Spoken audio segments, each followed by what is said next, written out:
Sallallahu ala Muhammad.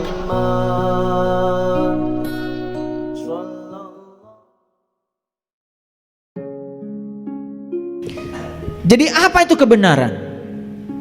Lihat saya semuanya. 3 hal yang tidak bisa disembunyikan di semesta ini, dan tidak bisa disembunyikan terlalu lama. 1, matahari. Paling matahari sembunyi 12 jam. Udah gitu nongol lagi. Yang kedua bulan. Yang ketiga kebenaran. Makanya kebenaran itu punya mekanisme sendiri untuk menunjukkan dirinya tanpa kita. Itu hebatnya kebenaran.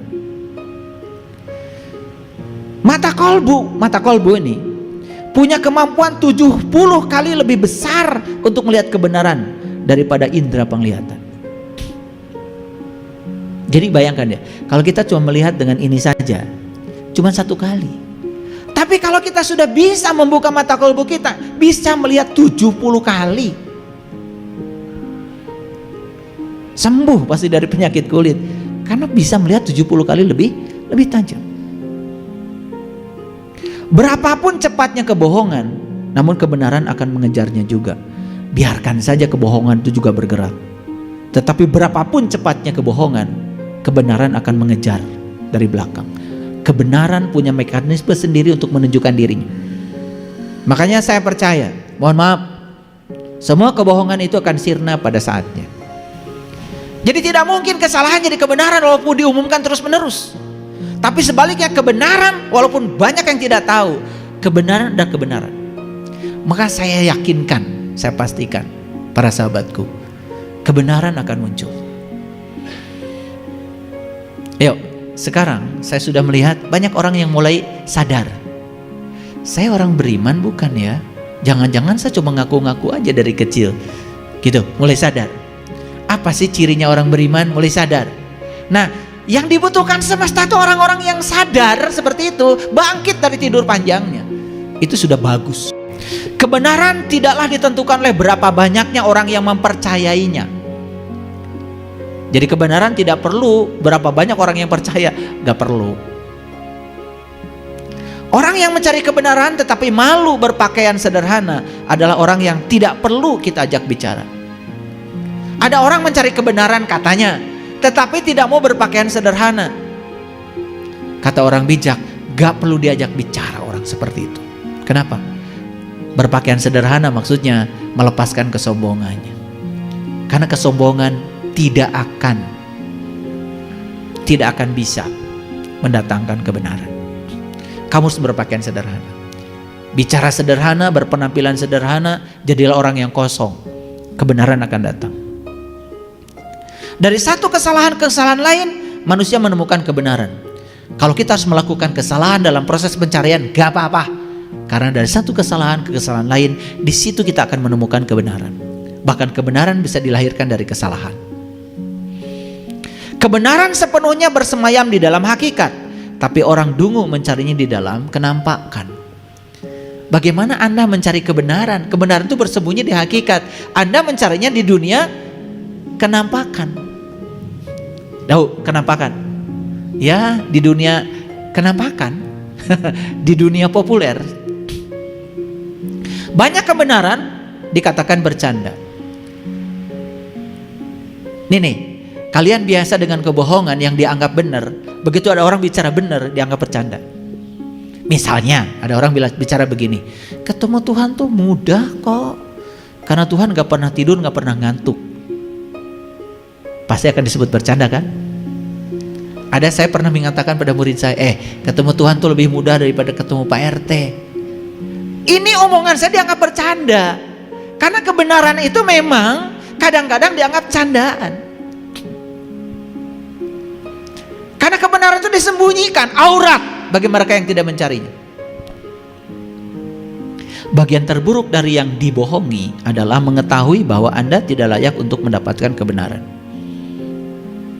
Bagian terburuk dari orang yang mau dibohongi itu, Anda tidak layak mendapat kebenaran. Makanya kalau Anda masih bisa dibohongi, berarti Anda masih bodoh. Mau disebut orang bodoh, tapi mau dibohongi?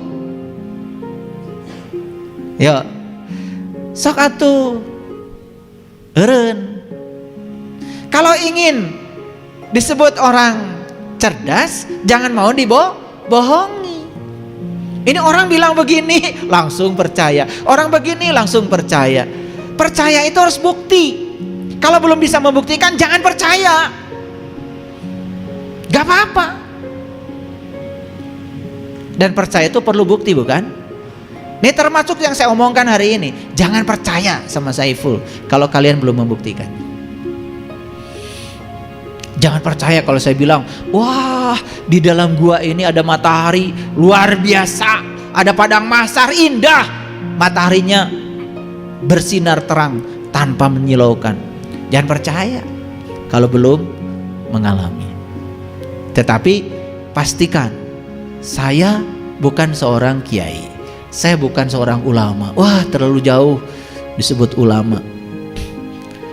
Saya bukan siapa-siapa. Saya cuma berbagi mutiara aja di tangan saya. Kali aja ada manfaatnya. Itu aja. Saya cuma seorang penyelam. Kenapa saya jadi penyelam? Karena saya senangnya nyelam. Saya kalau percaya sesuatu tuh harus bukti dulu, baru saya percaya. Itulah memang saya. Saya tidak populer makanya. Semua kebenaran di dunia ini harus melewati 3 langkah. Pertama ditertawakan, yang kedua ditentang dengan kasar, yang ketiga diterima tanpa pembuktian dan alasan.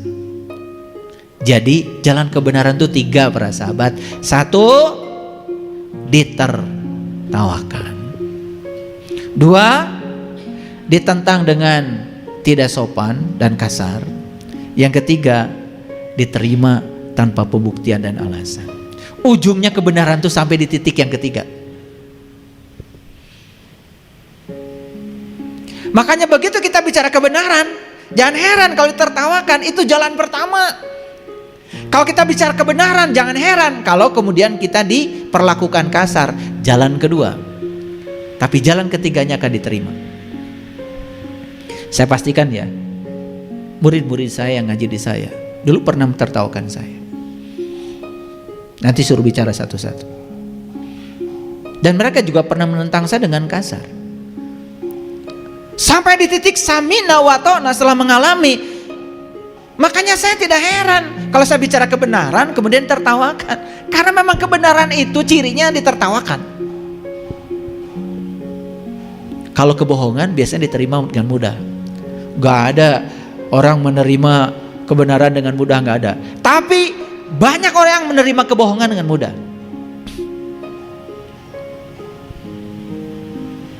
Segala sesuatu yang kita dengar adalah pendapat, bukan fakta. Segala sesuatu yang kita lihat adalah perspektif, bukan kebenaran. Hati-hati, kalian menemukan kebenaran dengan 2 cara. Satu dengan didengar, yang kedua dengan dilihat. Kalau didengar dan dilihat saja, itu baru baru pendapat dan perspektif. Kalau didengar saja, itu bukan fakta, itu pendapat. Kalau dilihat saja, itu juga bukan kebenaran, itu baru perspektif. Dan ciri kebenaran itu dirasakan. Ya? Oke. Makanya sahabat yang paling baik dari kebenaran adalah waktu. Musuhnya yang paling besar dari kebenaran adalah prasangka. Dan pengiringnya yang paling setia terhadap kebenaran adalah kerendahan hati. Sahabat yang paling baik bagi kebenaran adalah waktu. Waktu itu tidak pernah salah. Dan pada waktunya kebenaran akan muncul. Yang kedua, musuh yang paling besar dari kebenaran adalah prasangka. Mereka yang berprasangkanya buruk terus, tidak layak mendapatkan kebenaran. Dan yang ketiga, pengiring yang paling setia dari kebenaran adalah kerendahan hati. Hanya orang yang punya kerendahan hati yang layak untuk mendapatkan kebenaran.